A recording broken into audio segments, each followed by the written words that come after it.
I always felt like I'd be embarrassed to have 7 foreigners on the team. My God. Response? Don't bitch about it.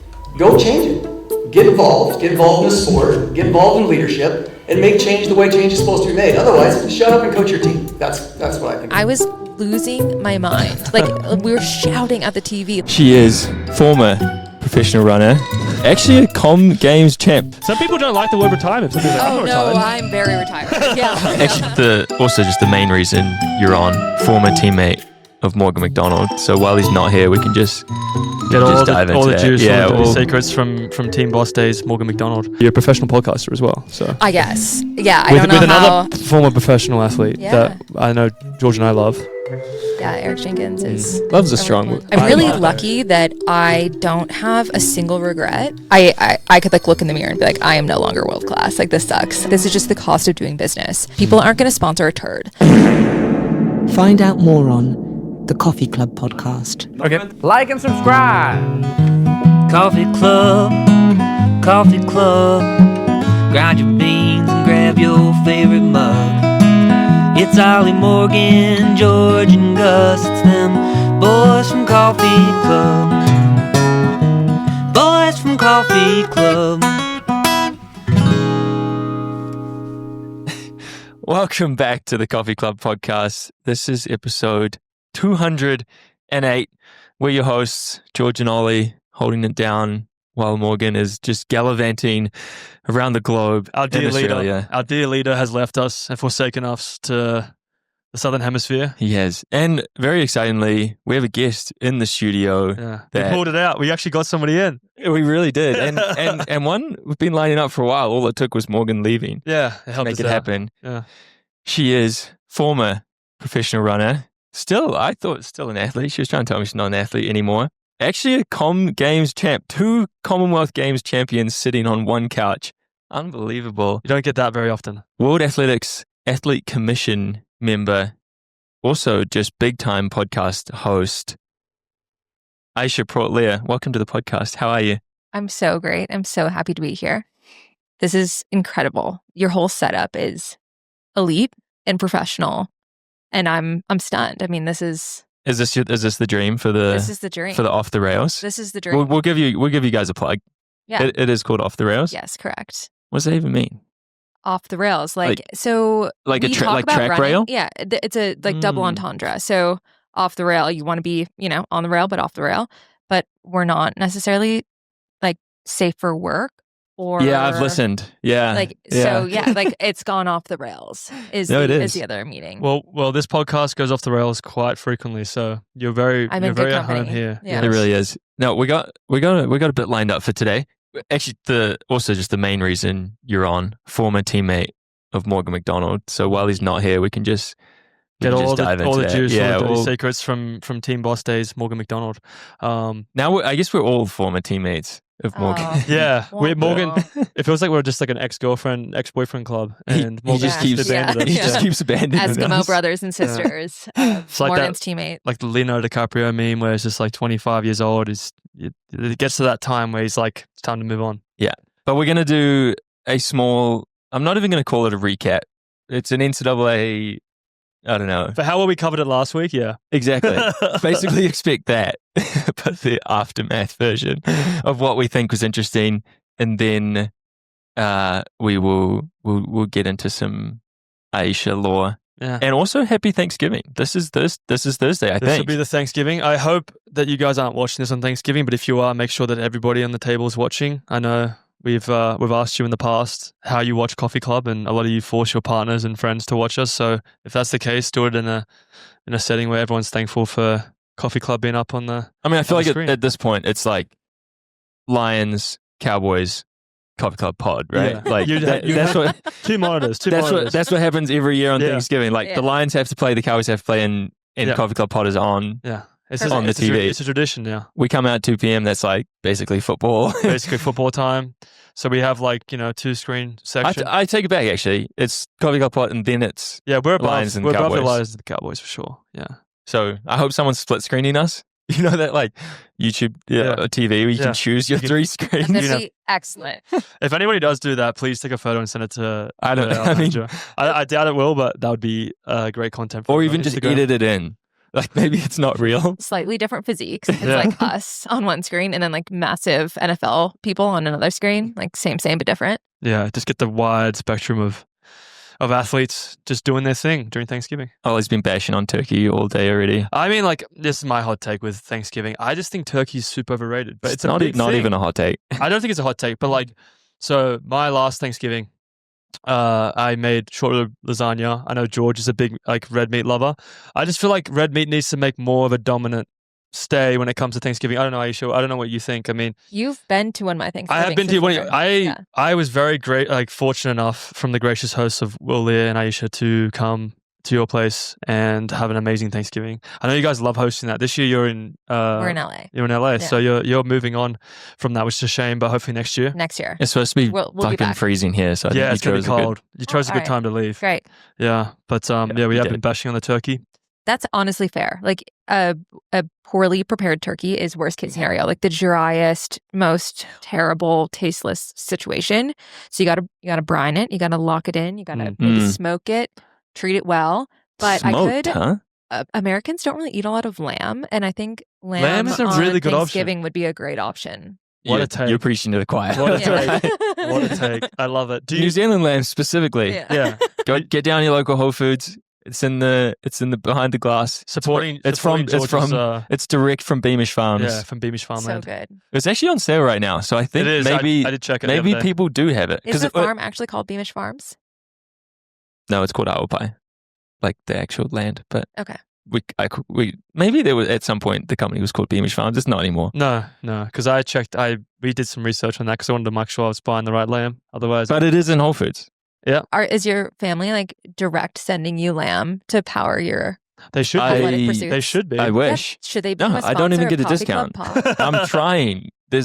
I'm trying. The beef especially, like it's sold in the US and I don't even get a discount right now. I'm working on it. All right. Whole Foods gets the lamb and the beef. I'm pretty sure. Yeah, they do because we checked that a few years ago.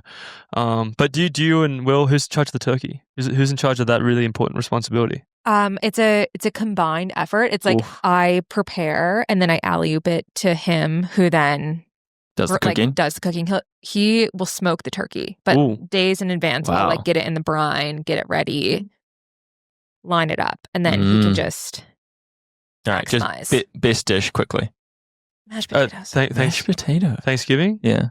You've taken mashed potatoes. It's not a dish, but I like this. Can I do a 2-part if it's not a dish? Stuffing and gravy. I do love some stuffing. Yeah, that works. Sometimes there's ham there. Ham is good.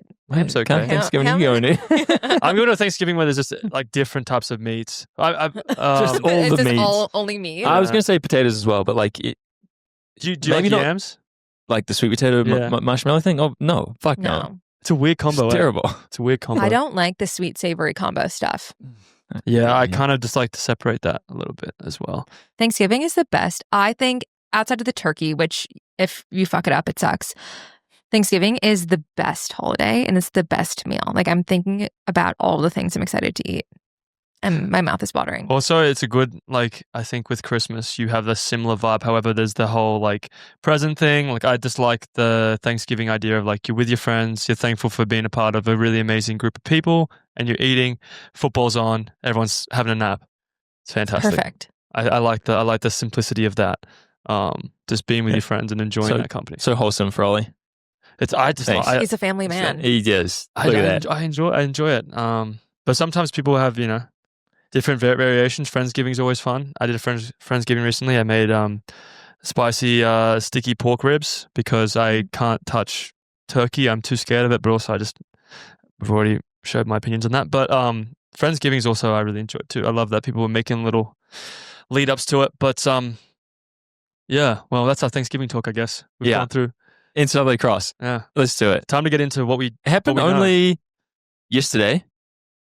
And actually, I was impressed by that course. Dude, I wanted to run on that thing. It looks awesome. It looks sick. I feel like I was having flashbacks to Terre Haute, thinking if we ran on this course, things would have been a lot different. Do you reckon? Do you reckon this course was more spectator friendly than Terre Haute?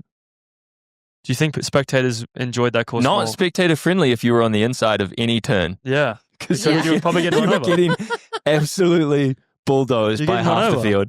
That's was the one thing. It's like How do we feel about that? I'm interested that it's not getting. I think it's not getting enough attention, to be honest. Okay, you've run Nuttycombe though. That first turn, Yeah. Like- I know what you're talking about. sometimes you get pushed into the long grass To be fair, just simply by the field being massive. that's the first turn that's massive. This is like into the race. And multiple was pretty times, ridiculous. Multiple times Yeah, and when it they were kept on happening. that little loop, people were just taking the inside line and like, so aggressively. Like there were hay bales set up inside of the spray painted line, and they were running inside of the hay bales. They're like creating a different course. It was insane. I was losing my mind. Like we were shouting at the TV, like, what is going on? Disqualified. Like insane. Do we think that is on like the course? Like, should they just have had more bigger hay bales, or did they just expect better from the athletes? Like, who's that the on? women didn't do it, just the men. It was just the men, yeah. True. They Okay. usually also like if you look at Nuttycombe, which is a very good spectator course. What's on the inside of those turns? It's similar, but the problem with Nuttycombe is just a line. But with Or is it fenced? No, it's not fenced. Oh. Well, certain places are fenced. However, you can't run on the inside because there's so many fans just lined up on the. It's just like you're running through a crowd shoot. Like you can't cut into the course. Whereas in this course, it wasn't spectator friendly, so people were able to get away with going around the corners and the edges. And they probably should have set up like the old classic like metal pole rope situation. Yeah. Particularly in certain sections. Metal where- pole. That would have gone. That would have been Run into the metal painful. pole. Well, the metal stick thing. I don't know what. I know what you mean. Yeah, But- mistake. That should have probably happened. I mean, NCAAs, we didn't cover it very well last week, Aisha, but the interesting thing with this was there was a bit of beef beforehand with some of the coaches spewing facts. Usually it's the athletes that are causing a bit of push and shove. I didn't but see a single clip from an I don't think- I don't think athlete an press athlete- conference. It was The just coaches stole the show. the coaches Yeah. were just going up. And honestly, I'm here for it. I kind Love of it. enjoy it. It's bringing in attention. Day, That's nice. day before the race, the coaches are going off each other. Like, Love it. absolutely. Keep that coming. Was it interesting? I mean, I guess I don't follow all the new rules and all the changes and everything like that with things, but we've got 3 foreigners on this couch still, even with Morgan gone. So I'm interested to see your take on that kind of conversation between Dave and what was the BYU's coach's name? Ed again? Eyestone. His name's what? Ed Eyestone. And Ed Eyestone. Doesn't that sound like a supervillain? It does. It sounds like somebody that owns like LexCorp or something. Yeah. Yeah, similarly, Dave Smith just sounds also like a Dave made-up Smith- name. Dave- Dave Smith and Mike Smith, like, Yeah. come on. That's not real. It is crazy that they could be like related in some way. Do you think, George? No, I don't know about related is the right word. But first NCAA cross without Mike Smith too, actually. I mean, I heard it was like when you win the NBA finals, if you win the national cross country, you get a phone call from Mike Smith congratulating you. Because, he's the godfather of dynasties, isn't he, George? well, now you get it from Dave Smith, though. yeah. You just go from Dave Smith instead. But And he just goes off on you. he was going off. He was not holding back, which was an interesting discussion. I leading to loved that. it. I loved it. If somebody wants to read the quotes, I got it yeah, right yeah. here. Who came first? Eystone? Eyestone. Eyestone did, yeah. All right. Quote, some coaches have decided to take a shortcut by taking foreign talent. Many are older and developed. I always felt like I'd be embarrassed to have 7 foreigners on the team. My God. Response? If someone doesn't like a rule or doesn't like a situation in the NCAA, don't bitch about it. Go change it. Get involved. Otherwise, shut up and coach your team. I wish he said shut the fuck up. Yeah, look, I know there's been talks and issues with older athletes coming in. I don't think anybody in the NCAA has issues with foreign people coming in because that's been going on for the NCAA for years. I mean, I remember a lot of Aussies coming over well before my time, coming in and running incredible. I mean, Pat Teenan and Morgan McDonald, both NCAA Legend, yeah. champions, and they both came in at an appropriate age. I think the more issue is if you have like a 28-year-old freshman coming in, that is probably an issue That's if they're problematic. more developed athlete, but the foreigner thing was interesting for him to say. But also, doesn't BYU have the mission thing where they go off Yeah. and develop for like 3 years and come back? So like I'd really, say they get probably significantly worse at running in that time. that Yeah, is but- true. That is true. Probably. Like as you get older, especially on the men's side. Yeah. When you're developing from a boy to a man, it is advantageous no matter if you ran or you didn't. If you didn't take a single running step for 2-3 years, like you're still in a more advantageous physiological place. Yeah. You've grown. So interesting. He didn't mention that. He mentioned the foreigner thing. Well, he said age and development. Like he sort of qualified it. But like back in my day, I remember Miles Batty being like 3 years older than me, like absolutely smoking the kids in the NCAA, a full-grown man. Yeah. So a little pot calling the kettle black there, but I loved Mike's. I want to say Mike Smith. I was doing Eric and I broke this down on our pod yesterday, and I kept calling Dave Smith Mike Smith. It's just habit. Yeah, that's all right. Mike Smith thinks my name's Owen, so yeah, I don't know that Mike Smith knows who I am. No, he doesn't know who I am. You know, he thinks I'm Owen Hacker. That's tough because he called on the podcast for episode 100. He's like, "You, Owen, George, and doing a great job," and then Morgan's like laughing, thinking that's hilarious. He doesn't even know his name. Yeah, so no. Obviously, the landscape has changed a lot in the last few years. NIL mostly, and then I think just like the flow-on effect of NILs is that there are now opportunities for companies to get involved in recruiting and taking cuts of NIL money, basically becoming agents. And so, there are some rules that you could either say are being taken advantage of, or that's just like the reality. They're just like staying within the rules for now. And maybe there will be rule changes in the future if they want to like balance this out in some way. But what was the one you mentioned? You said like, was it you that mentioned it on the run? That I quite like that rule. It's like if you come in and you're 20, that was Kai. That was Kai. Kai mentioned shout out Kai Robinson. Sorry, I misdirected who it was. I misattributed. Thank you. But I think you said if you have to finish at 25, wasn't it? Like you have to finish NCAA running at 25. So you come in at 23, you have 2 years. You come in at 20, you have your 5 years.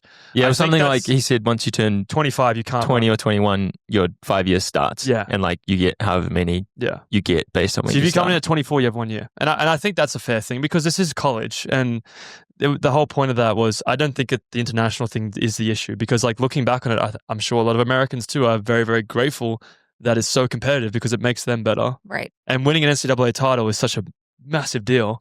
I mean, Americans just winning it alone is, particularly in cross, like I think it's a very foreign won title.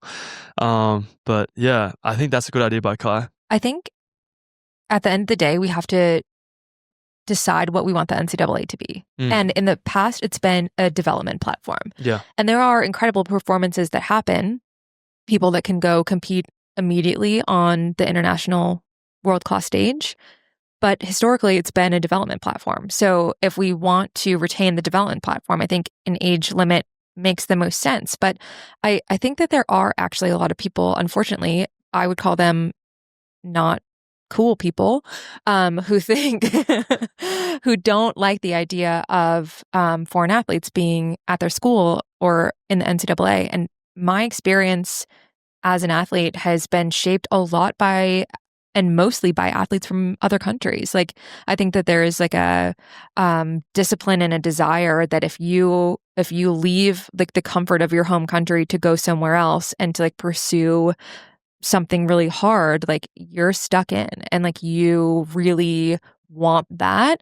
And my college teammates that I spent a lot of time with were from Barbados, and like they just had they brought more of a professionalism and like desire and discipline to their training that like I learned a lot from. And then going to OTC was like a super international program too. And I learned so much from, Kenyan athletes, Ethiopian athletes, British athletes, Irish athletes. It was just like, there is wealth and knowledge of other places. Like we are better in more diverse places. So I think there are people that don't want that. And I think that maybe they just like haven't had the experience. I want to give them the benefit of the doubt.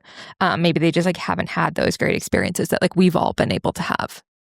Yeah. And I don't think, coming from that coach as well, I don't think BYU is a very international school.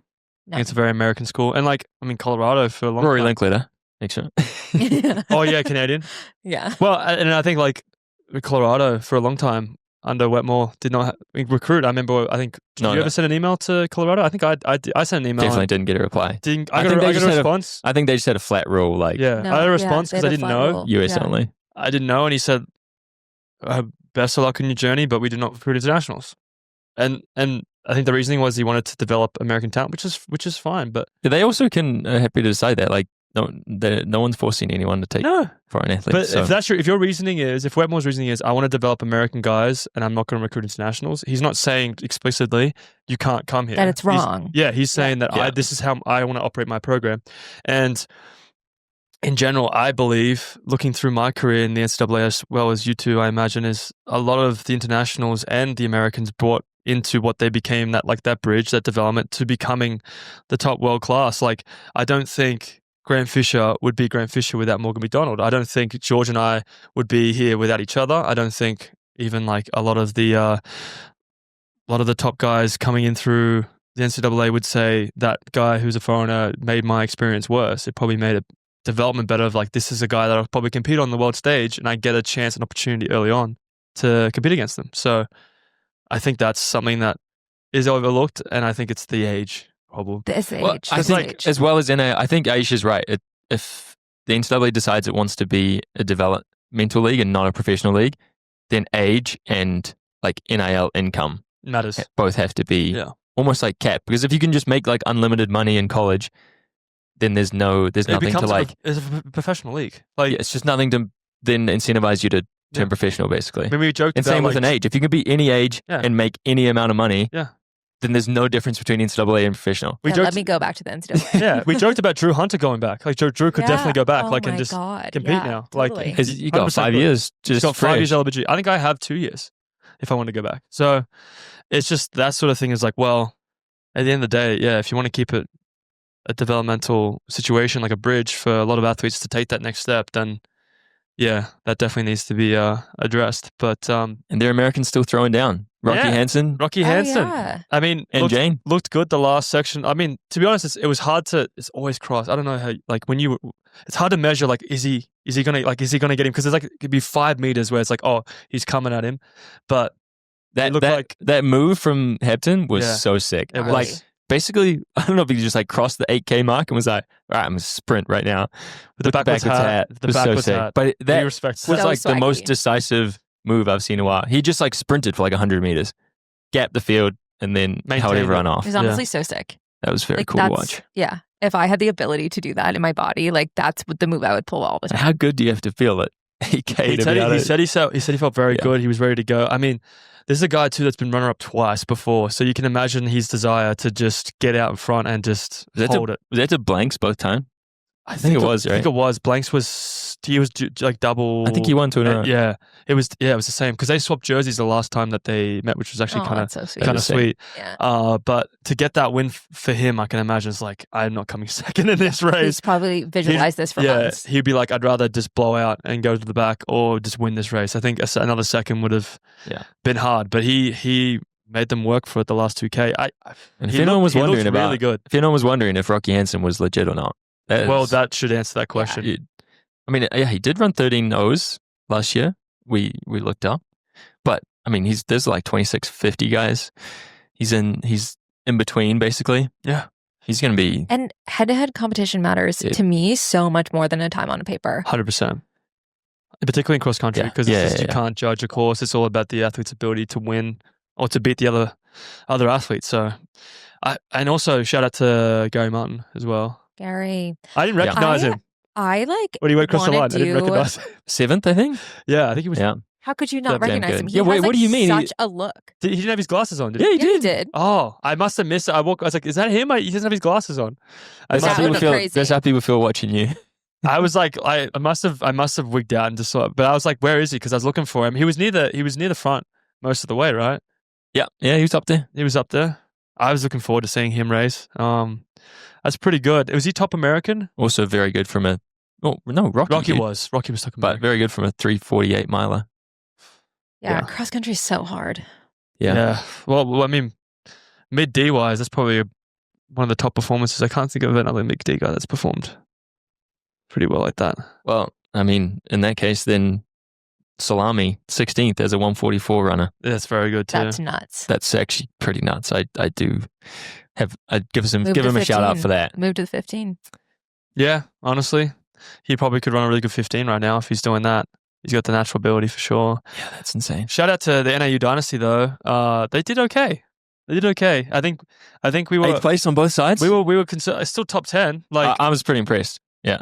Cornfield's keeping them honest. Nah, that was very respectable. Yeah, I think so too. What did Wisconsin men finish? I have no idea. I honestly have no idea. They were third at Big Tens, and I remember Morgan and I were talking about it, and I think the women's and the men's punched their ticket, but I was not sure. I don't think they were top 10. But they're a developmental team. They're going to come through in the end. There's time there. Illinois State? How did they go? They weren't there. Did they ever go?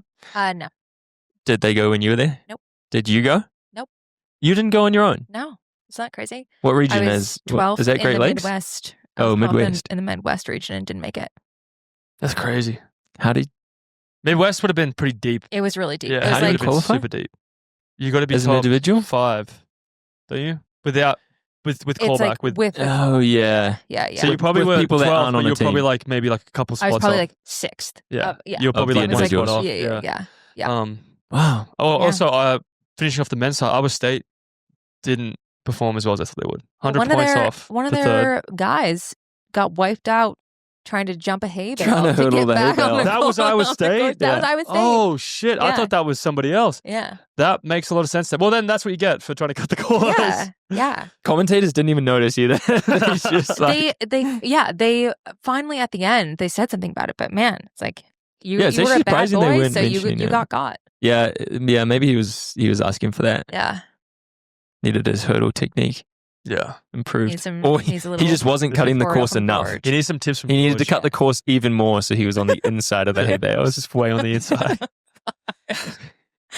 So the women didn't cut the course at all, but it seemed like it was a battle for first and second as well, right, George? Well, I missed it because we were at practice, but Yeah, it was Doris Lemongole versus Jane Hedengren. Hedengren. I Hedengren. head and grin is how I'm Hedengren. Mm. Hedengren. Not Hendegren, which Not Hedengren. yeah, Is that what they kept saying? Hedengren. Well, that's what I thought her name was. We figured it out. Well, you're teaching all of us Yeah. then. Yeah, we're learning. Well, Oh. did you get to see the race? Because Yeah, I watched it. I didn't get to watch. It was Yeah. basically just like a unfortunately. 1v1. It was pretty sick. Yeah, it was pretty sick. There's that last long uphill, and Doris was just like putting Jane up against the ropes, but Jane did such a good job at like she yo-yoed a few times. Is like, Jane coming a down. freshman? Yeah, Yeah. true freshman. It's ridiculous. Yeah, ridiculous. And Doris Lemongole 5th at Tokyo Worlds. World Championships Yeah. in the steeple, like true definition of a world class runner. Yeah. And a 19-year-old or 18-year-old is Mm. on the heels. But yeah, She's a beautiful runner to watch as well. oh god. So Jane? yeah. Oh, I think we were saying Doris. Doris. Yeah, Oh, Doris. Oh my gosh, I love moves watching her. perfectly. I love watching her Yeah. run. I was sad to miss it when the race went down because I did hear that like there was potential for Jane. People were backing her that she could win it, Yeah, which I is a think true she was. freshman. I think she was the favorite. close. Yeah, I think she was the favorite, but I don't really get that. Really? I think the hype was just very high. Yeah. Yeah, Which it I should be. do. Which it Yeah, should be which for a it true should be. freshman. And she, I guess, won her region by like 45 seconds. Like that's Yeah. legit. But I do think like Maybe she shouldn't have done that. Maybe she should have Should have kept her chilled. cards just chilled a last little week. bit. Just chilled a little bit. I mean, It's it only a was week close. before, like- It was close. Maybe she just needed a little bit of reserve. Yeah. Good. Kiwi girl came 5th. Hannah Gapes. Hannah Gapes. From NC State. Cool. Honestly, didn't really know who that was beforehand. Well, So shout out to there's going to be a lot of Oceania people that are going to come through just following in your footsteps, George. of coming. Yeah. Well, I was not 5th. No, what following your footsteps have been in the NCAA. Ah, I mean. okay. I'm saying that you're an inspiration to us all. But but in general, NC State pulling off the dub, pretty exciting. Fuck, they got a dynasty there. They really do. Laurie Hennis is Great coach. maybe one of my favorite coaches in Yeah, the sport. great coach. She's awesome. Yeah, yeah. Did they beat BYU? Yeah. That was They your did. second, right? Wait a second. Dude, I have to say it, and I hope I don't offend. I just wish, I know Addie's gone to NAU. I know Rich's daughter's gone to NAU, but NC State would have been sick if she was going there, just saying. I think that would have been pretty sick. But Crazy. NAU is amazing. So NAU is many- amazing. Kiki Vaughn is there too. Yeah. Like all the Boulder Nepo runner babies are all The on Nepo NAU. roller, yeah. Mhm. I was gonna It's say, a NIWAT to NAU pipeline. how do you Judah Nepo runner babies? So, Because of Dathan. yeah. What does that even mean? And so are I don't know. And so's I just- Kiki Vaughn, and so's what does even Nepo mean? Means that their parents, Nepotism. their parents were Like, giving they're- them the benefits of their gene. yeah. It's the dream to make a Nepo runner. So baby like one if you have a kid, they're probably going to be a Nepo Ronnie baby because they're going to have a lot of privilege. Yeah, the number of like teenagers in Boulder right now who have like have a, Olympians as parents Yeah. would be actually kind of crazy. is ridiculous. Yeah. Colt Goucher. Yeah. That's why my Crazy. kids aren't going to do sport. They're just gonna play chess. They're going to be famous actors and Okay, I love actresses. that. Yeah. Love that for you. Yeah. So they'll be Nepo babies in a different way. Great. Because I'm going to be feeding off them and taking all the money. I think based on who I'm married to, I don't think my kids really have a future in any other sport that's besides running. Will's pretty good looking though. He could probably get a modeling job. Yeah, he's pretty hot. Yeah, Will's pretty hot, man. Yeah. The grey hair. Oh God, George That's is what such a I'm- boss. that's George what is I'm trying going to get for. there, but he's been I told Will that the other day. I Yeah. was like, I'm also going so grey right now that Yeah. I'm just gonna rock the grey man bun like Will did. Yeah, Will's It like, you happened, better hurry up. overnight. Yeah, Will said it almost. happened Yeah. quick. Yeah. Well, we think it's like the oxidative stress of living at altitude. Like when we moved to Boulder, he had fully brown hair. 2 years later, he had fully gray hair. Damn, that's crazy. Is that true? Yes. Yeah, it happens at altitude. Because Dathan also, Hmm. when Dathan moved here, he was not grey haired, and then after what? That's because he started coaching you. Yeah. Oh, and not coaching you. No. I don't know who. I love that. I'm not sure which of you would give me more gray hair, but I'm sure both of you would. Oh, 100%. Actually, you know who would give us the most grey hair? He's not here. Morgan. Morgs. would definitely give me grey hair if I was coaching him. Yeah. Yeah. We've all been teammates with him. We all love him, but yeah, he would. He's a privilege to be coached because it would be a challenge. How was your teammate experience with Morgan? I love Morgan. It was sometimes frustrating. Like to say that like, oh, I'm not super talented is like dumb, but I wasn't ever the most talented person in the room. I just like worked really, really hard, and Morgan could just like rock up and like kind of sandbag some stuff and like not really, give it everything. Here I am giving blood, sweat, and tears, and then Morgan shows up to a race and like absolutely dominates. You're like, With a heart rate of 100 beats per minute. His Yeah. heart rate's Yeah, insane. literally. George and Yeah. I talk about it all the time. It's like we cannot compare our heart rates to his No, because no. he'll be like crushing a workout with us. My heart rate would be like 170 and his heart rate would be like 110. He's be like, He's a yeah, machine. it was hard. I was like, really? machine. Didn't seem like it, dude. Seemed like you weren't trying at all. One of my best Morgan moments was we went up to Crested Butte and we lived in like a really tiny house together. Oh, he showed me the house in Crested Butte. Yeah. It's so tiny. And we were doing 200-meter hill sprints, which at 9,000 feet like hurts. And Emma and I were like kind of taking it to Morgan on this day. And like on the cool down, he's like, that's the hardest workout I've ever done in my life. And Emma and I, this was like pretty soon after he joined the team. And Emma and I were like, I don't know that this guy's going to make it. Like, we're not sure he has what it takes. And then he was great. But yeah, it was very fun. We're like, oh no, like honey's never trained hard before. That was the one thing, like, because Morgan and I, when we moved here, he was with Team Boss and I was with OAC, and OAC was in a very, very premature kind of group figuring things out. But like Team Boss has been established, right? So he jumps in and he's like in Crested Butte, he's like, I'm always done. Like, everything's just so hard. Everything's just so hard. And then he will come back and tell us stories about the little house you guys had and like all the runs that you did up there. And it was interesting to see his experience. And then my experience was like every workout was really hard. Joe Klecko was just pushing everything. He's like, yeah, Emma Coburn was pushing everything. I'm like, oh yeah. So we both Women? experienced Yeah. it just different ways. You're just with the boss babes and just crushing it. Yeah. But No, he was great. At the time, we had so many women on the team. And I think it takes a specific type of guy that can like step into that environment and not like just shrink into a corner, because there's like a lot of us like very strong personality ladies. Like we Lot of estrogen. lot of estrogen and like maybe like not always super He had nice. Nick, Nick Harris though. He There had was Nick there was more Harris, guys yeah. than there there was ever has somebody else he been. had as well. And Trip. Trip. Yeah. But he really like became everyone's favorite very quickly. Like he had like a way to infiltrate all of our hearts. When it becomes to a popularity Yes, he does. contest, Morgan knows how to do that. Yeah. he knows how to make. I mean, Morgan is my dad's favorite. Like every time my dad calls me, he's like, "Oh, how's Morgan doing?" Like he loves. He's really Morgan. great. Yeah. But the luckily thing is Rob loves me, so which is Morgan's dad. So we've switched the. Morgan's dad diagnosed Will's first skin cancer. Yeah, Isn't that dermatology. crazy? Yeah, Will mentioned that, Yeah. His dad's a I had dermatological a thing surgeon. behind my ear for a long time, and Rob's like, "You should get that cut out." And then I actually went to the doctors, and they was like, "Yeah, we should cut that out." And I was like, "Shit, thanks, Rob." Thanks, Rob. Rob, thank you for looking after all He of was so us. casual about it. He's like, "Oh, you probably should cut that out." And I'm like, Yeah. "I've had this since I was a kid." He's like, "Yeah, but you should probably get." He's just out here saving lives. Yeah. Saving lives. Just super nonchalant about it. What a hero. What an Yeah. absolute hero. But I mean, yeah, we've all lost Morgan on the journey. Are you guys gonna miss him? I mean, Luckily, we get him down here the nice thing is, I ourselves. think, at least once a week. particularly with George, Morgan, and I's relationship, I think we've made some sort of pact where now we've just have to tolerate each other forever. Great.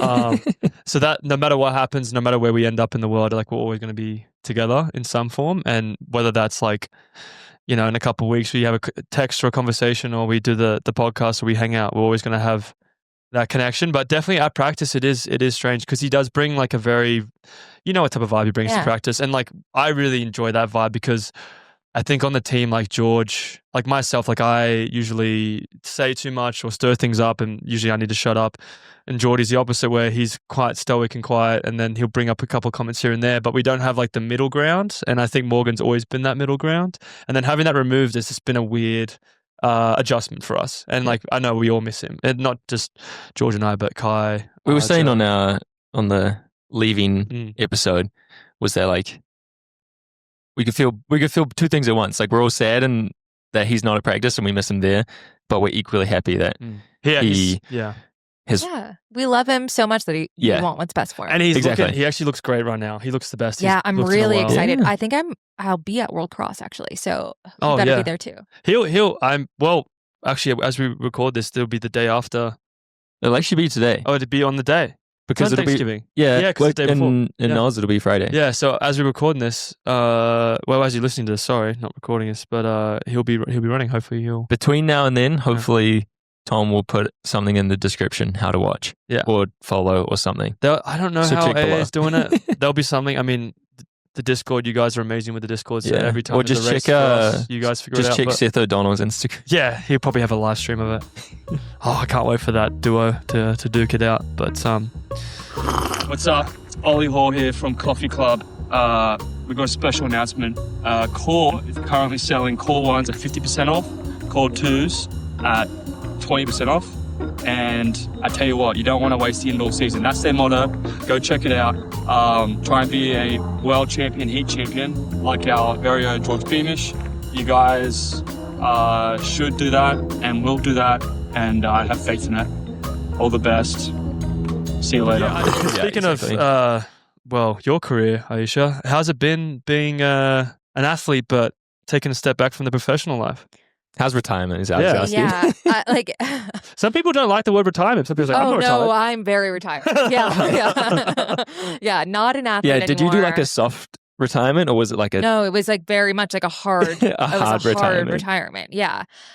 It's What was your last honestly race? great. National championships. I won. Jamaican? Yeah. Nice. Hell yeah, that's actually a great way to end it. Yeah, That yeah. And I think it was just like the cherry on top. Like I'm really lucky that I don't have a single regret, and I like left no stone unturned, and like got more out of myself and ran for longer and was more successful than I like ever imagined I'd be.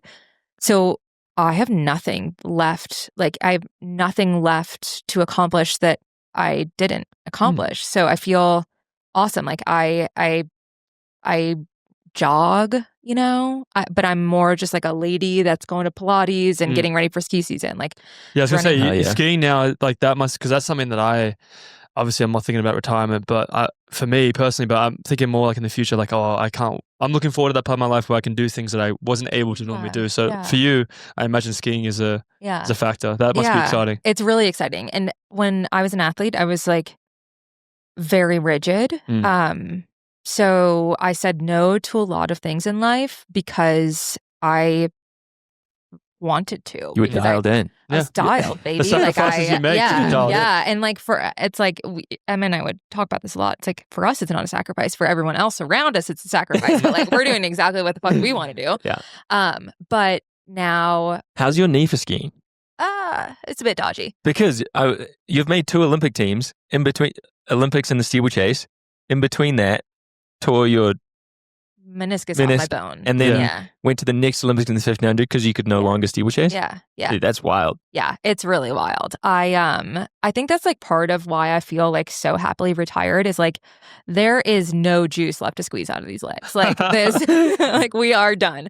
But yeah, I had a really gnarly knee injury, same injury as Alicia Monson, but medial meniscal root tear complete. So my meniscus didn't tear; it just tore off of my tibia or wherever it's anchored, tore off the bone. And then this happened in a workout in San Moritz, like right 2 weeks before we flew to Tokyo. Flat or hurdles? Flat. Yeah. What? Yeah. Wild. I was like bounding. I was like doing some bounds before the workout. And I was like on the other side of the track from Joe and Emma. Like we were all preparing for this workout and, you know, you're like doing your drills, whatever. And I like felt this huge pop and it's like, fuck, like that's not good. But when you're 2 weeks out from the games, like you're so delusional that like you will do anything to get there. Like you worked 4 years for this, like you will do anything to get there. So I do the workout. It was actually a great session. I think we did 800, 400 times 2 and great sesh. Drove back up to San Moritz, woke up the next day in the worst pain of my life. And I ran 6 miles with Emma. Like I was like, my like eyes were watering. Like I was in so much pain, but like didn't want to say anything. And then the next day I woke up and there was no topography left in my leg. It was just like a sausage tube.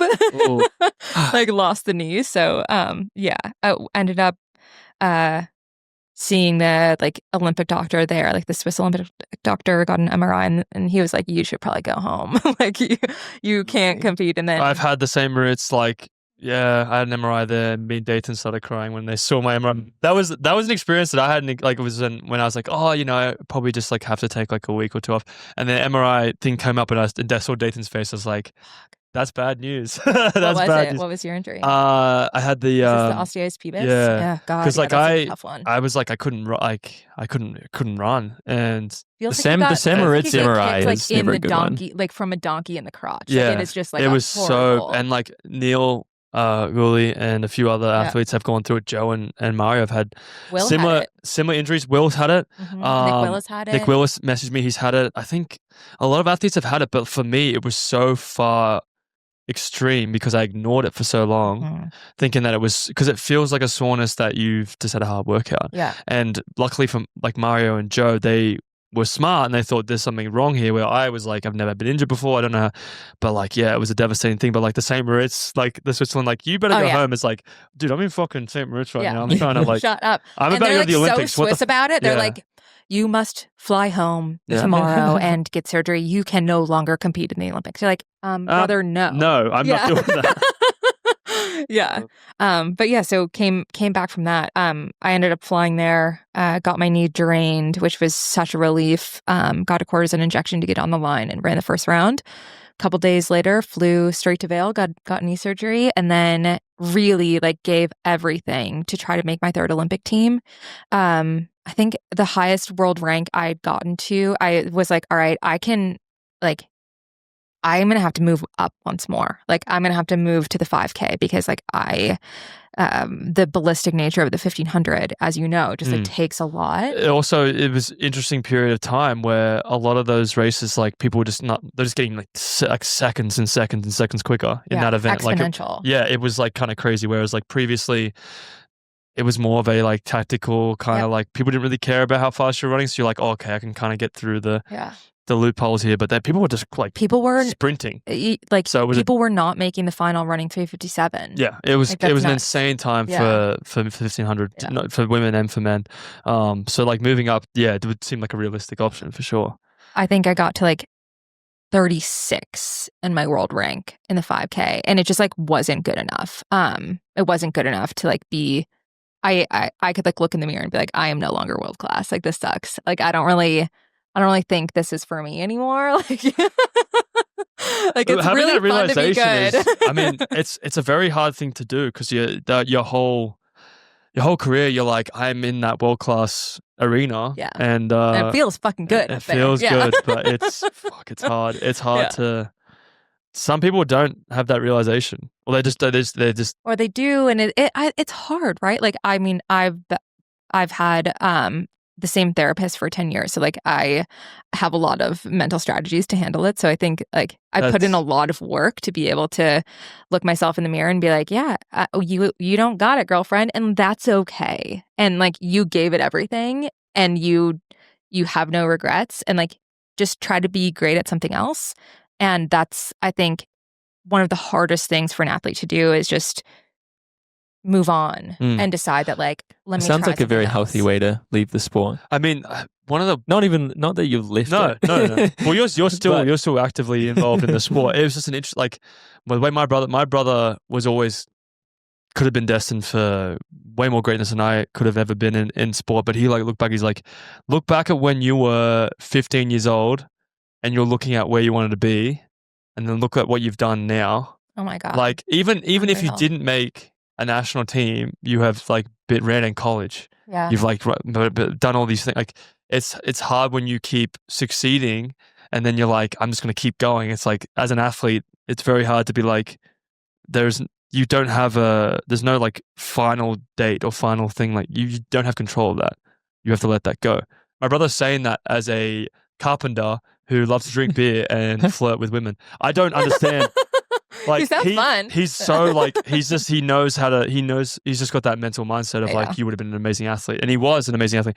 But it's an interesting thing because it's hard to do, but like the way that you've handled it's so healthy, and that's something that I can hopefully handle at some point. Yeah. But if anybody, if you need to call me, you might have to be a therapist for the three of us. I'll walk you through the journey because when we get there, it's great. Like when you like, in my experience, like I have no regrets. When I retired, it was like, all right, like what's next? Like the world is so my oyster.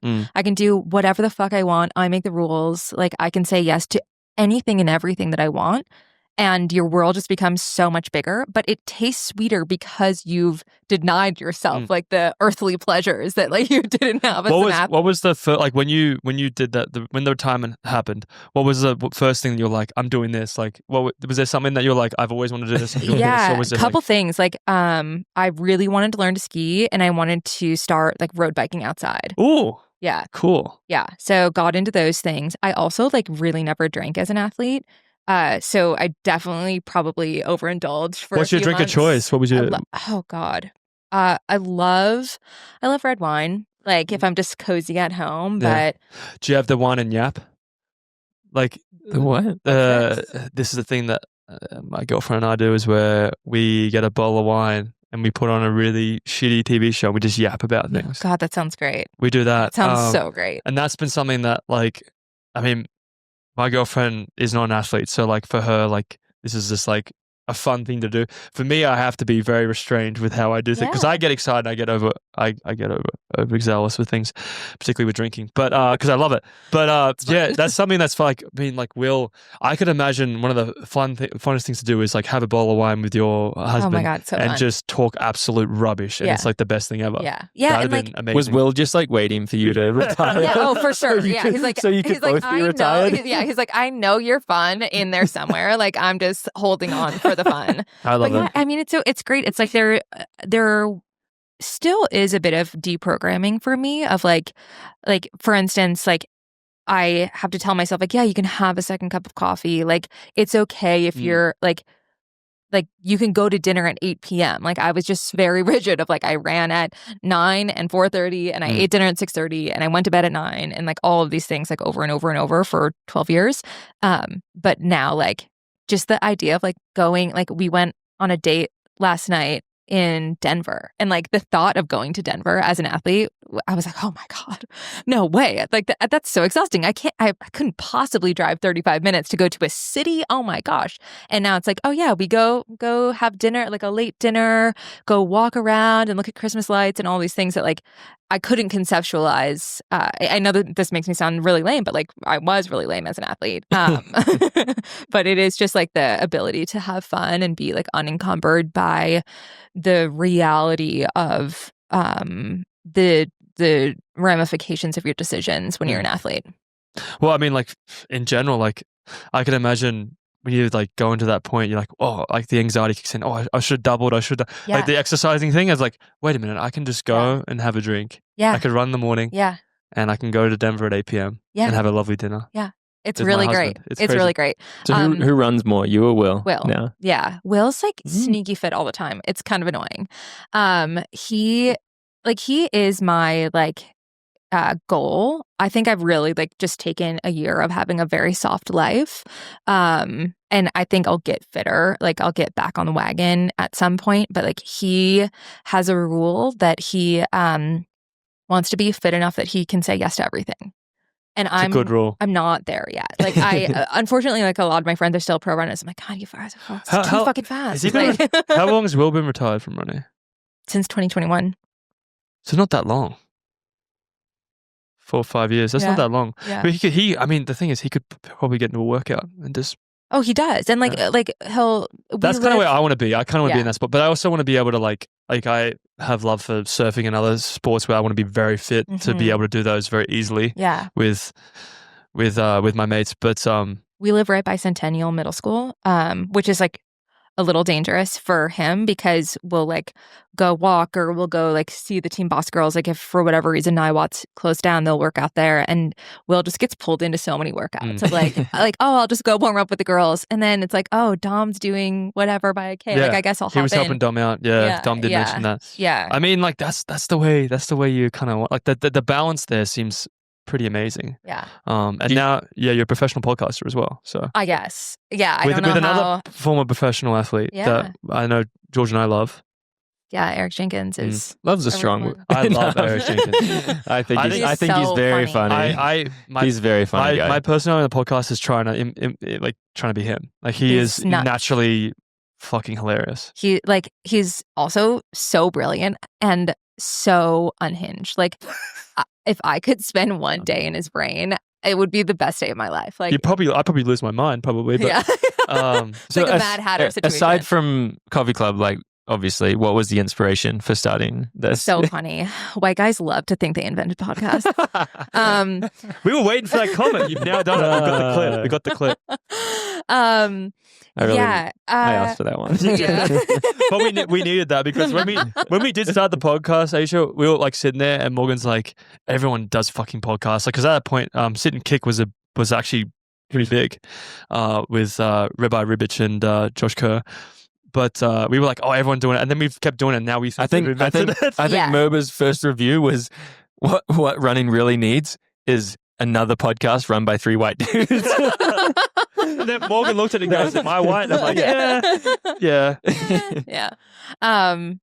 No, it's really fun. I did not foresee this as my destiny at all.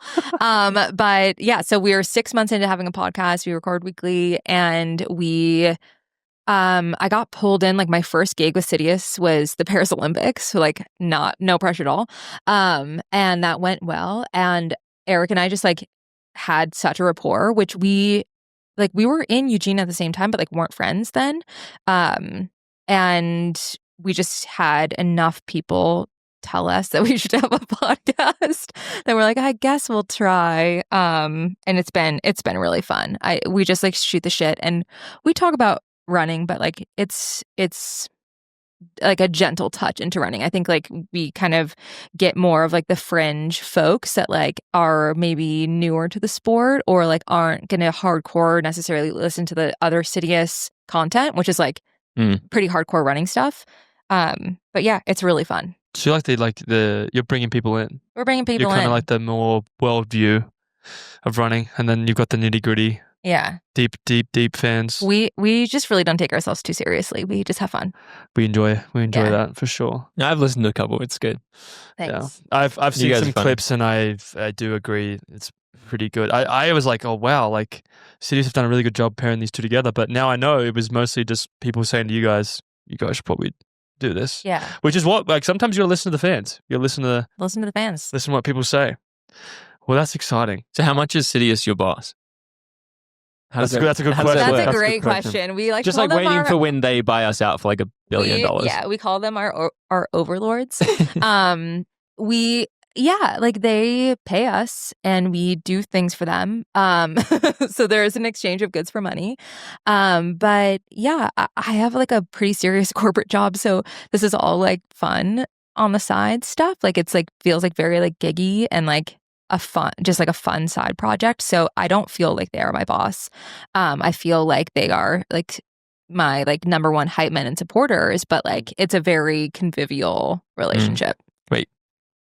Ollie, you can get paid podcast? Were we doing this for free? I didn't realize I didn't realize you could get paid. What are we doing? We've been doing this for free, but Yeah, no, we Oh my goodness. we probably should cash in at some Idiots. point. But I mean, we just thought that eventually, like it'd be like a startup where it's like, oh, and we're then gonna just buy get you out. bought out. Yeah. Yeah. Honestly, that would be pretty sick. Like I could yap into a microphone for the rest of time if they were gonna like pay me a lot of money, but that's not where we are currently. No, but I I could mean, start somewhere. but that we always thought that at one point, like I don't know, like you listen to the Kelsey's podcast. I thought that would happen to us at some point where we just Oh, the $100 million Amazon deal? yeah. I that would also happen. thought that would have happened by now. Yeah.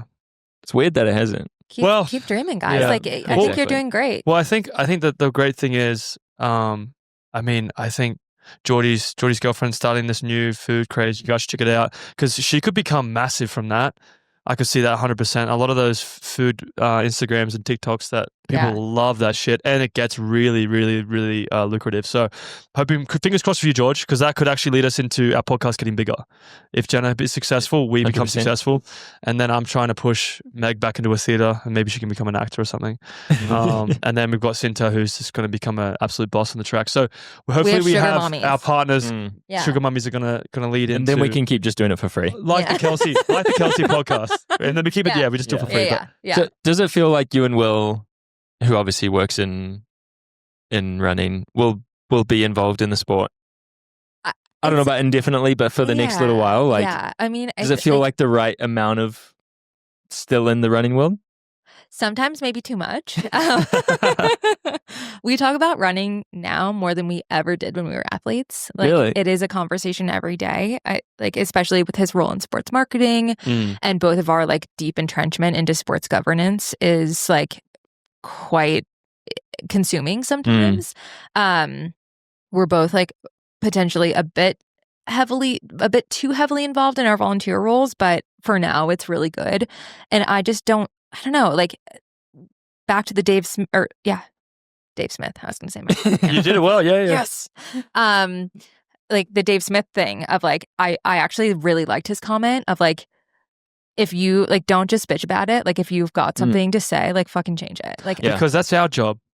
As podcasters, we bitch about it, and then there's like people, but you people have like Aisha, you have the other like actually- side where you can actually enact into it as Right. being Yeah. as being Well, a WA commissioner. Let's get into that because Yeah. that's actually going to be unique to all 208 episodes. First time we've had someone in your a role. World Mm. Athletics World family Athletics member. Athlete Commission. Okay, first of all, what the fuck is it? Yeah. Because Okay. we I barely know what it is. Well, I didn't know what it was either. Let alone the listeners probably don't know what that is. This is And what do really they do? crazy. Yeah, we need to have like a media campaign behind this. So World Athletics Athletes Commission is a group of like 18 athletes that are elected at a world championship. And you have to have competed at a world championship or an Olympic Games in the last 4 years.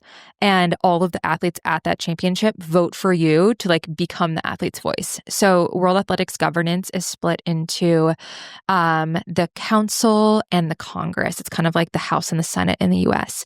And then there are all of these commissions that feed into the whole situation and give their opinion. So the Athletes Commission, we have 2 members that vote in council, which is a really, really big deal. So any like major rule change or happening in the sport, we have a vote in and we have a say in. And then 2 out of how many? 2 out of how many people are on council? I should know this off the top of my head. Maybe like 30 something. Okay.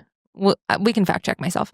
But then we also like consult on all of the things. So like especially if anything like touches the athletes, like it comes through the Athletes Commission first and we give our like formal opinion to the org. And sometimes they listen to us and sometimes they don't.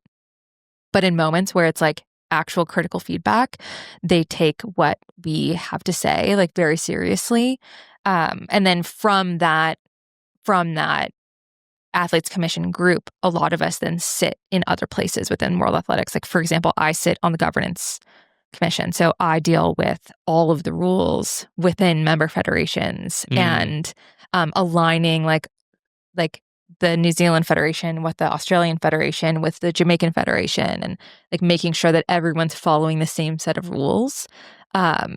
It's some people would say like quite boring, but I think it's very fun. But yeah, it's a really diverse group of athletes from all over the world and all disciplines. Our chair is Valerie Adams. Shout out. Valerie Shout Adams, out. Dame Val. Kiwi legend. Absolute legend. And then she came to say what's up after the medal ceremony in Tokyo. She tried to be the one presenting it, but fucking Albacali's lady got it instead, which Val was pissed about. But Val came down afterwards. Just biggest chiller. She's such a legend. She's so cool. She's also Yeah.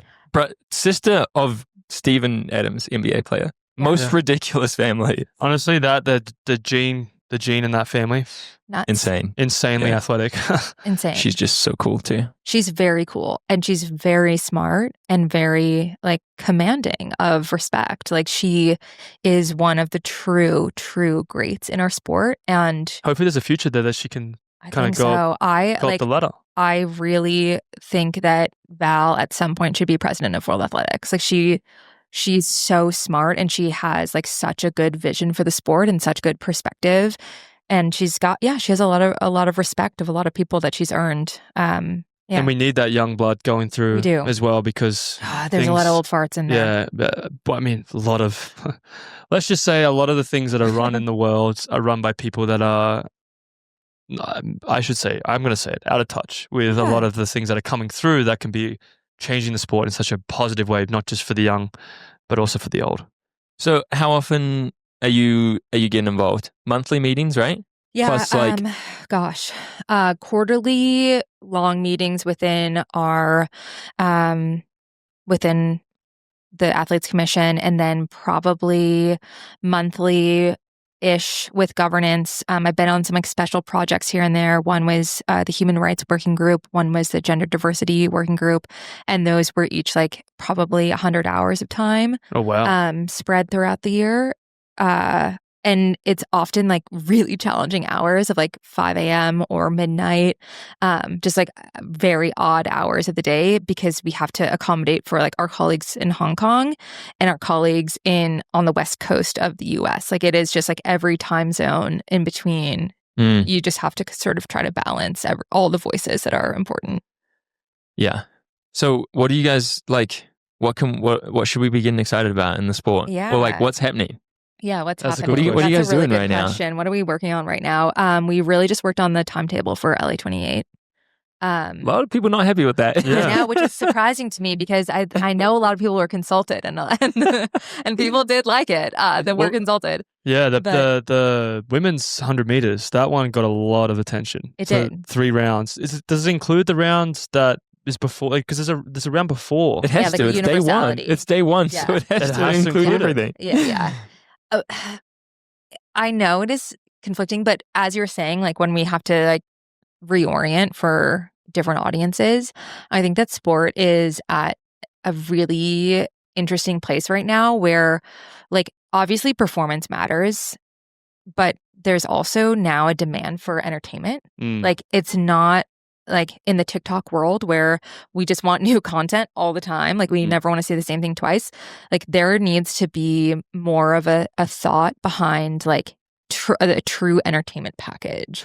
Yeah. Because my question next to that from George's question, which was in my head, was, do you think athletics, track and field, is it trending in a direction that you're happy with? Well, a lot of the athletes are happy with, because since my time, it's gotten way bigger. I just think personally it's gotten way bigger because athletes like Sha'Carri, and they're superseding the sport a lot easier now than, like, Usain Bolt had to do some crazy shit to become Usain Bolt. But now I feel like a lot of the athletes that deserve to supersede the sport are getting that avenue, getting that opportunity. So I'm curious, particularly I think as well, I mean, maybe it's always been like this, but I personally believe like women's track and field's gotten a lot bigger, and it's evened out a lot more in a way in which I feel like compared to other sports, WNBA, it feels like it should be. It feels like the women's and the men's are getting the attention equally that they deserve. And I'm wondering, from your perspective, seeing that with working with as in governance, that's trending in the right direction. Yeah. But that's me seen as an athlete, not as somebody that. Yeah, but I agree. So track and field is one of the most equitable sports, if not the most equitable sport in the world. Like we have equal TV time and equal prize money for men's and women's events, which is like kind of unheard of. Swimming's close, but swimming is also having issues with that in itself. Tennis is really tennis is very good, really good. But those sports, I feel like they do such a great job with not leaving. It's not gender bias. It's well done in that sense, because like a lot of people get excited for that 100 meters, men and women. Like they don't want to miss either of them. Where I think that's an amazing thing because the storylines are so impactful. The product is good too. Yeah, the product is great. There's like this upward trajectory of our sport that's really fun to watch. Like the like Dentsu and Deloitte and like all of these companies like collate a lot of data to see like how popular are all of the sports. And we all know that track and field is the number one Olympic sport, but it is gradually like superseding or tying things like F1 or like the latest data that I had heard were like we're in the top 5 of most popular sports in the world. So my question to that now is, with the Olympic Games, is there a way that these athletes can get compensated a bit better? I tototally think so. Because I know what athletics did pay this past Olympics, which was great. For sport to pay. Which was great. And I know that was controversy with that, with other sports. But I believe like every week, like, well, not every week, but like a lot of sports, they have a world championship every year. There's a lot of money in a lot of like even test matches or things where it's a team sport or individual when it comes to cycling or F1. A lot of those athletes, Yara Nagus, a lot of those picked up, they should be getting good money, and they're not, which is a shock to some people. It is shocking. It is shocking that this is like an age-old question of like, should the Olympics have prize money attached to it? And like, because the Olympics makes billions of dollars. So much money. They make a lot of money. They make so much money. And it's not just for me saying like, yes, Cole Hocker should be getting a absolute fuck ton of money. And he should.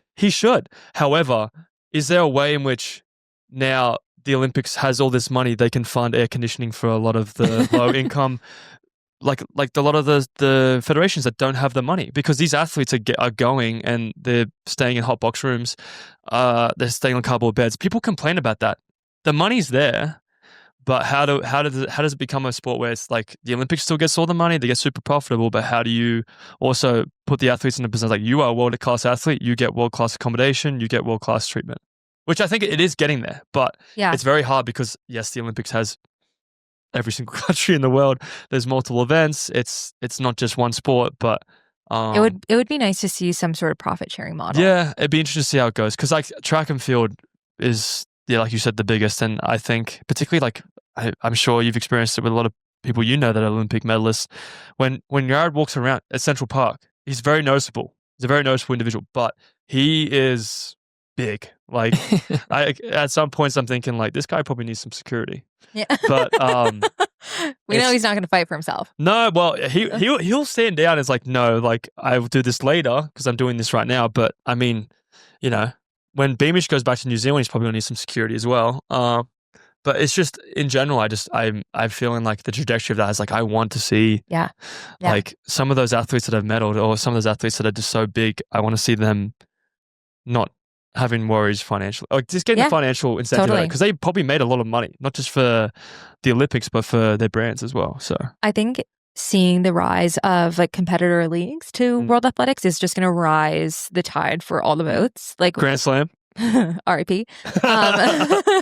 But I mean, like conceptually, and Athlos, and I know they've got a ton of money behind them. But USATF setting up a league now as well. USATF setting up a league. Yeah. I do think that there is competition, and I think I know World Athletics is up for a major sponsorship shakeup 2027 2028. So bringing new eyes, new attention into the sport is huge. I think one thing that we can do it's not we anymore, I'm not an athlete, but one thing that people can do in the sport is like talk nicely about the sport. Like if there's something like, of course, like we're always going to whinge and moan about things that suck. Like that's our, the natural course of things. But if there's stuff that is cool in the sport, like hype it up. Like when we're trying to attract new sponsorships and voices into the sport, like we want it to have like a positive connotation. Like people aren't going to sponsor a turd. And if like our league seems like a turd, then it's not going to go well. Honestly, I 100% agree with you. I think that's like an amazing point. And like a lot of the things is like the rivalry. I'm sure you watched George and Hamish's little doc that what I think stuff like that is good content. So good. But it's also content that people What's really cool. People need a story, like they need a storyline when they go into something. They see George, they see a good-looking Kiwi that got stepped on, and they're like, easy to root for. Like that's very quick. That's a very quick storyline to root for.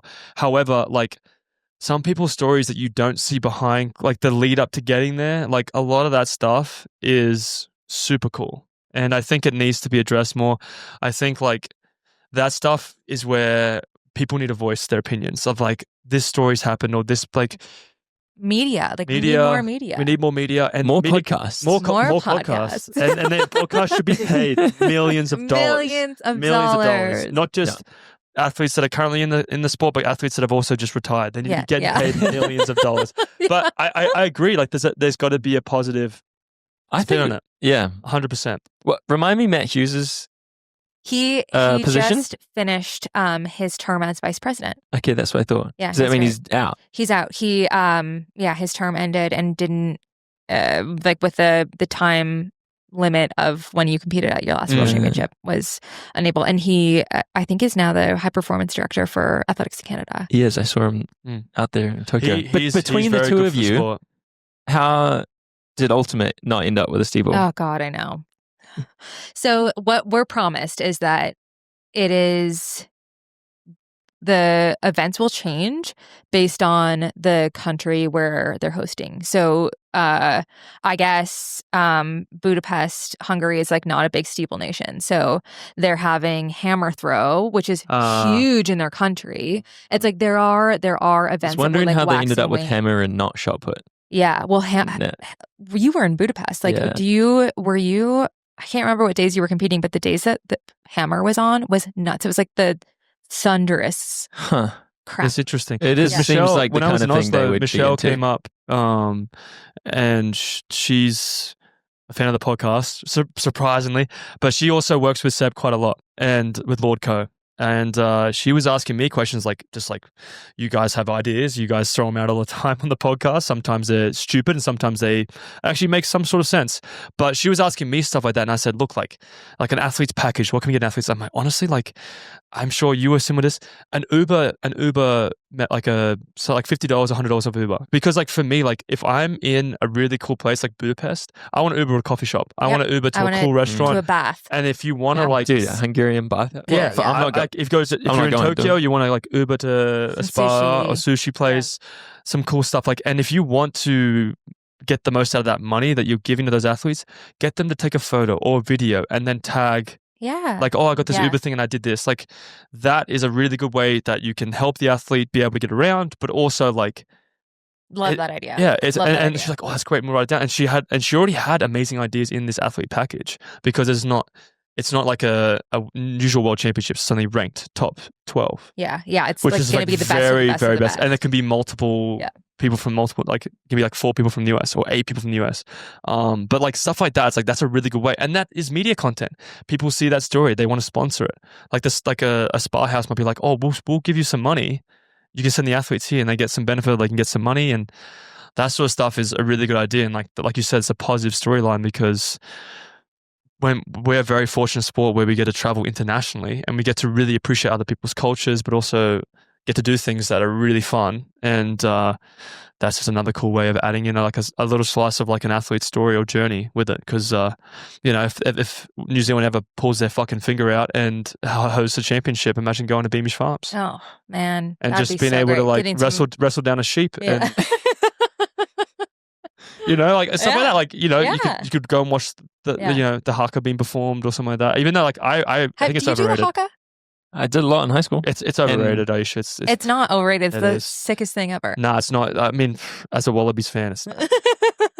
You're not even a Wallabies fan. I am a Wallabies fan. Well, I am a Wallabies fan going through these trying times of just we're not doing great. But stuff like that would be cool. It would be really cool. And it would be really cool. I think who did this really well was Atlas. Like because you're getting the creme de la creme athletes with a lot of like social media following in the first place, and the athletes are treated so well.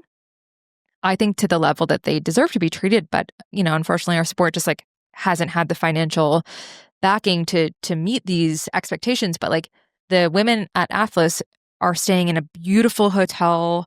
They, car service is picking them up and taking them places. There are all of these other sponsors that are coming in, like cosmetic sponsors and loungewear and other avenues that are coming in and like showering these women with like affection. And they are so willing to post about how great this is and so willing to like share their own personal journey and their own personal story. And their branding is big too. Like they've got a lot of followers and people see that very positively. If like they're supporting my athlete that I really admire, it's like I'm going to go in and maybe buy some product. Yeah. What a crazy thing to think that would actually work. So crazy. Nuts. Absolutely crazy. Well, so I know there's one thing, maybe, I don't know if this is Athletes Commission related, but I know that you feel very strongly about and are quite vocal, which I think is very good, about against drug use. Anti-doping. Yeah. that's crazy. Crazy that you so what can the commission do to do more? Yeah, we meet with the AIU a lot. And we ask a lot of tough questions of like, what's going on in Kenya? What's like, why does it seem like shadow bans exist? Like, what is going on? And sort of why are athletes still getting, why are agents still getting away with a lot of a kind of a dotted line towards them and they get all the money and then. And we have the opportunity and like, I just have the benefit of being in rooms that I can come up with an idea and say like, hey, I think that if an athlete goes to a major marathon and wins and the major marathon pays their agent, the agent then pays the athlete. Yep. So the agent gets 15 to 25% of that. Why is the agent not liable to pay back? Particularly if the agents had multiple occurrences where an athlete has one is enough. But one is enough. I agree. One is enough. But if an agent is still profiting off the short termness of these athletes and now they have to get the money back. Yeah, that agent and then the agent's still cashing in, and there's no recourse. There are the beginnings of a little bit of reform here. So a few years back, there now is like a standardized form of like agent athlete representative agreements. So World Athletics now has like a directory of like who are all of the licensed athlete representatives, and they all have to like sign an ethics code, whatever. So like, what does that do though? Yeah, but it's important because if you can't punish someone if there isn't a standard of rules. So that's step one, is like, we need to standardize athlete agent agreements and athlete representative agreements. And then we need to like have teeth on these punishments, right? Like, we need to lay the groundwork, and then we need to establish like what is acceptable behavior and what is not acceptable behavior. How can you prove like in what way can we prove that someone is doing something nefarious, and how can we prosecute or like what's the recourse for their wrong action? So I think maybe in 5 years we'll be in a different position, but like the groundwork is being laid for there to be more accountability in these relationships. How is it just groundwork? Like, how is that not just like being pushed through rapidly? I mean, that's the thing that I agree with George. It's an interesting thing that this is only coming up now. Like, this is something that should have existed. And let alone giving the prize money back. How is there not a considerable fine? Like, why aren't you giving it back and some? I mean, they should every time their athlete tests positive, they should be fined like fucking people getting fined in like fucking football games for swearing or like putting something off or saying like a derogatory term. They're getting banned. They're getting fined. That should exist in the sense of like doping. Like, I think that I agree would be, and also like with the like, I feel like particularly there's certain situations where a lot of athletes are going to places where they know that they're not going to get tested. AIU needs to, I know it's a hard thing to do because it's financially, like, you have to pay these people to go and test. But if you know a certain country where they're going a lot of the time because that country doesn't have that establishment, maybe we should start putting an establishment there. And it's been existing. It's happening. Why do you think that there are so many Kenyans banned right now? Well, exactly. And you've seen that coming through. I mean, Kenya is, but like all those bans, they're still, like, Russia had that whole, was the tampering, well, I don't know what it's called. Sochi. Yeah, the Sochi situation. Like, but they're still banned. They are still banned. Yeah, they are still banned. But like, Kenya's trying to do Nairobi. They're trying, like, they should be thinking like, we have some of the best athletes in the world. We want to promote them. We want to make them better. But we also want to make sure it's a fair and clean situation. And I know there are Kenyans that are really pushing for that. But hopefully AIU can work with them to prevent that from happening, because it's just happening. It's coming up every time you see it. It's such a stain right now. It's sad because there are amazing Kenyan athletes that I love that are clean and they're doing the right thing. But it's an existing thing. And does it feel like there are plans in place between now and LA that will improve? Because LA is 3 years away. It's 3 years away. It's quite fucking close. It's quite close. It's pretty close. I mean, the testing programs are getting better and better every year. The AIU is enforcing the national anti-doping agencies to test their athletes. Like, actually, New Zealand was one of the countries that was in trouble for not testing enough athletes.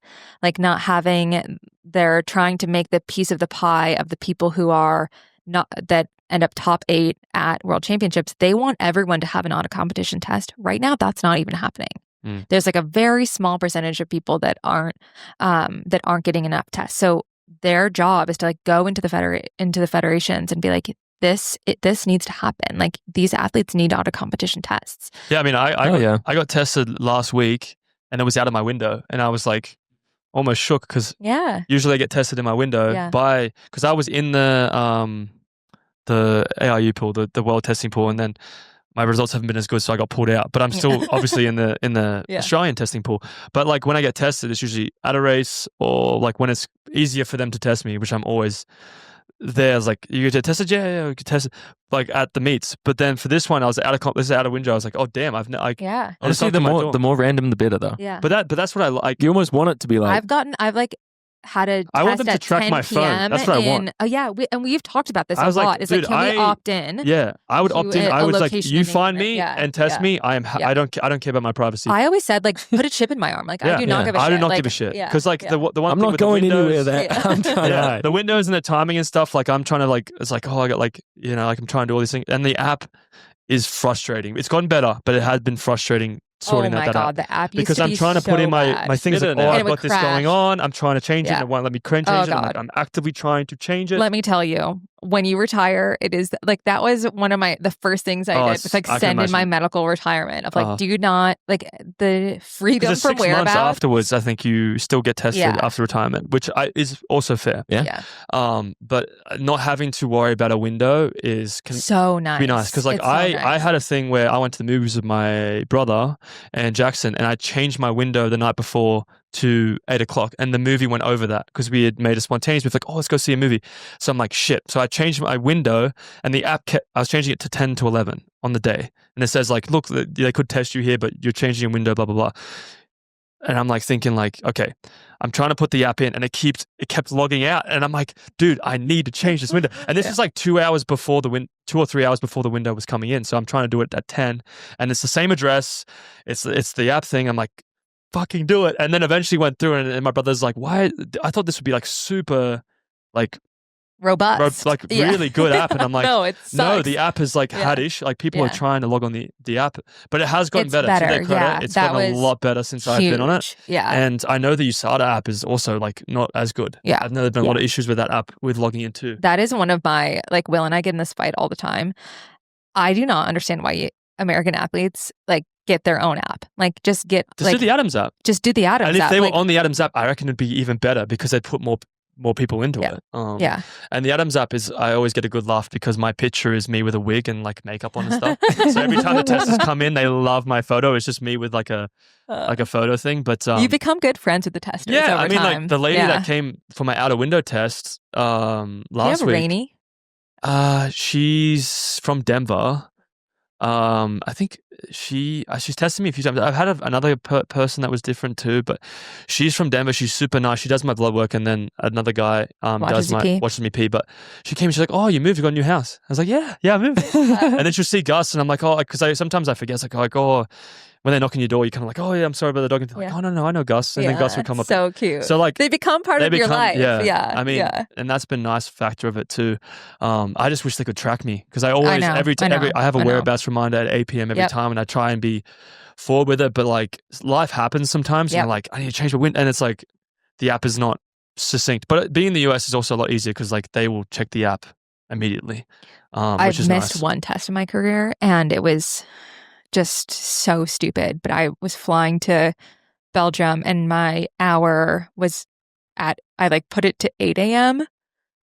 thinking that like I'd get to Leuven in time, but like I landed and they were calling me, Yeah. and I was like, I am going to do my absolute everything to Yeah. get there within an hour. Like I'm on the tarmac. Like the train is 17 minutes from the Brussels airport to the Leuven airport. It's like it just depends on like how long it takes to get my bag. And that's the sucky thing too. Like you've set it all up, and then like if they test you any other day, you're there. I'm there. But it's yeah. just the one time you're traveling. It's Yeah. like, fuck. Yeah, so bad. Yeah. Yeah, I felt Which so bad. honestly, if they like you said, if you had chip in your arm, like your phone and like it's like an Amber Alert. They're just Yeah. like, we're here to test you, Yeah. and then like we're coming to your location The now. chip, You're the at chip buzzes in your Yeah. arm. Yeah.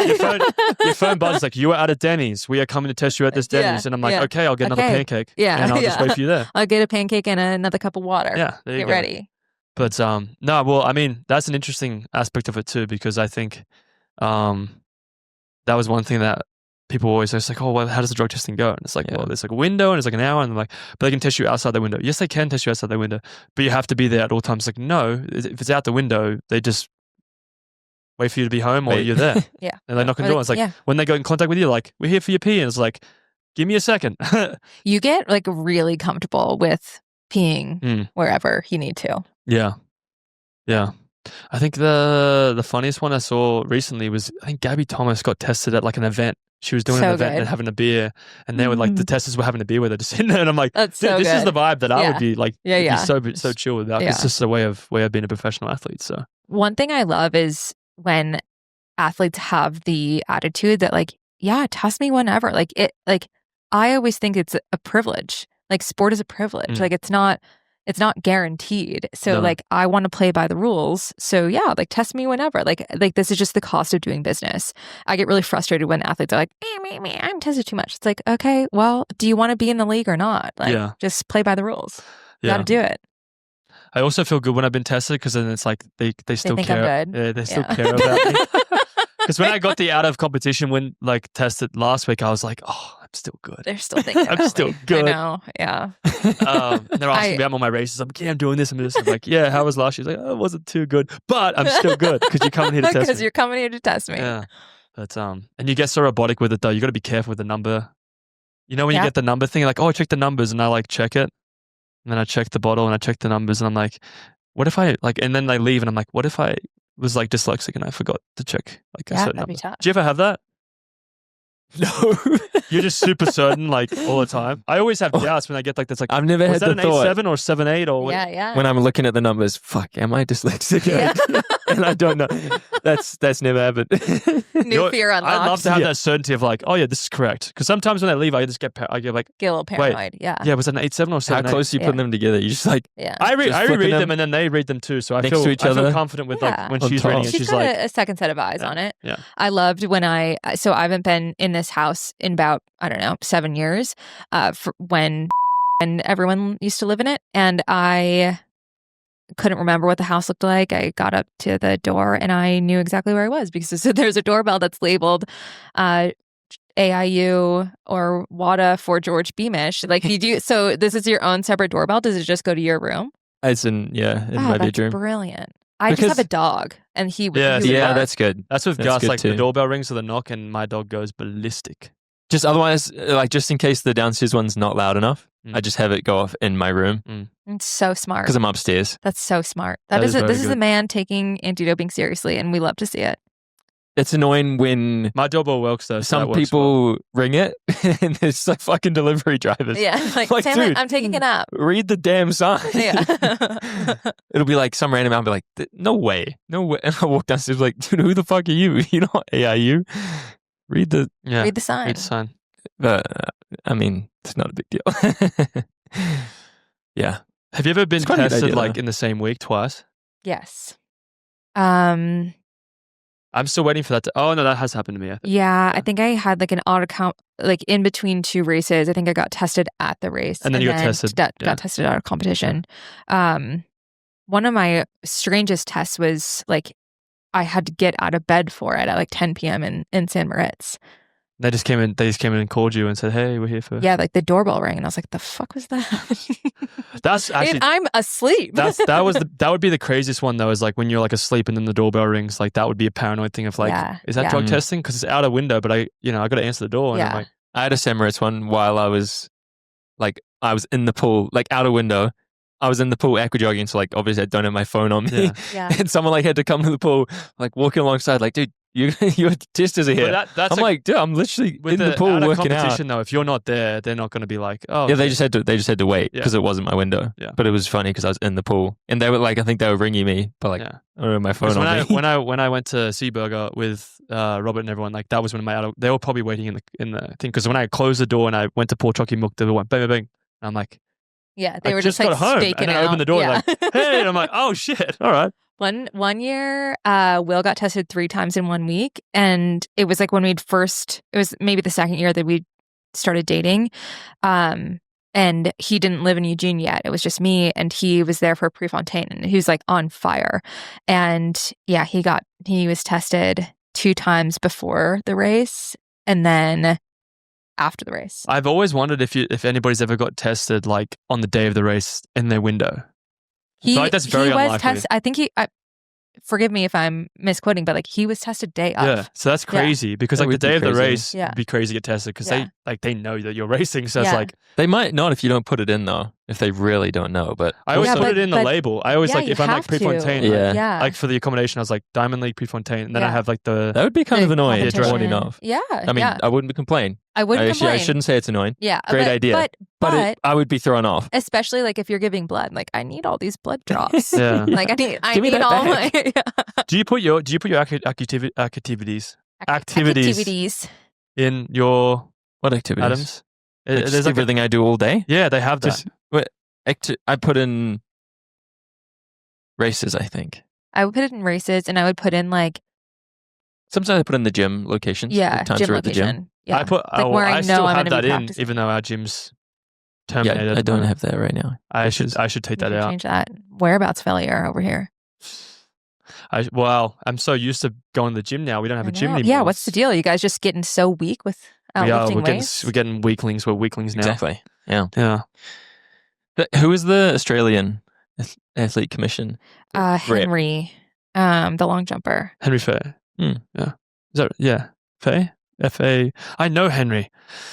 I can't pronounce his last name. Fay. Henry Fay. He was good. He's retired now. Because he's a lawyer. Yeah. Yeah. Yeah. He So only one athlete. One athlete from each country. So when Val terms out in I think she terms out in like 2 years, you should run. So right now she's chair. She's chair. What does she go after that? I think she's termed out. So she has Surely to go. she'll try to stay in the system somehow. She wouldn't be able to stay on the athlete commission. Not athlete commission though. Yeah, but I hope so. Like I want her to run for higher offices, but you should throw your name into the hat. It's really fun, and I think if you're an athlete who likes to think about the sport and likes to be involved in the sport, and especially if you have ideas, it's like everyone loves to complain, no one likes to have a solution, and if you are an athlete that thinks that way, like Athletes Commission is awesome. Like and it's also just like such a good first foray into the professional world. You get a lot of good life experience sitting in those rooms negotiating with the powers that be. Do it, George. I could see you in that role. Yeah, I could too. All right, I'll think about it in a couple of years. There you go. I'll be hounding you. Perfect. We figured out George's next career path. I think very good. It's a good time to wrap up because we've been talking for a very long time. Great. Got anything for us? Yeah. Gosh, I don't know. I'm just, as an old lady here, just so proud of you guys. I don't like it how you use that old lady term. Old lady for me is like 70s, 80s. I mean, no one's really old, really. Yeah. George is in his 20s. You guys are much younger than me. I'm in my 20s. Yeah, still. I'm not. Yeah. But I don't think being in your 30s is not old. I'm My like, parents are old. They're like 60s. Yeah. That's old, bro. Sure, but I don't know. Keep telling us we're young. Yeah, you we guys enjoy are so it. young. Like man, to go back in time and be like at the height of your career, like just fucking enjoy it. It's so good. We are doing our best. Thank you, Aisha. Thank you for coming on the pod. That was a lot of fun. Yeah, we had a lot of discussion about everything, actually. Yeah. Really thanks everyone for tuning in. Yeah. Go watch Morgan, maybe right now. Yeah. Whenever it is. Happy Thanksgiving as well. Happy Thanksgiving. Yeah. All right. Next time. See you next week. You guys are just so much more professional than we are. Like We don't look up when we do this. Terrifying to me. Well, that's Morgan's little toy.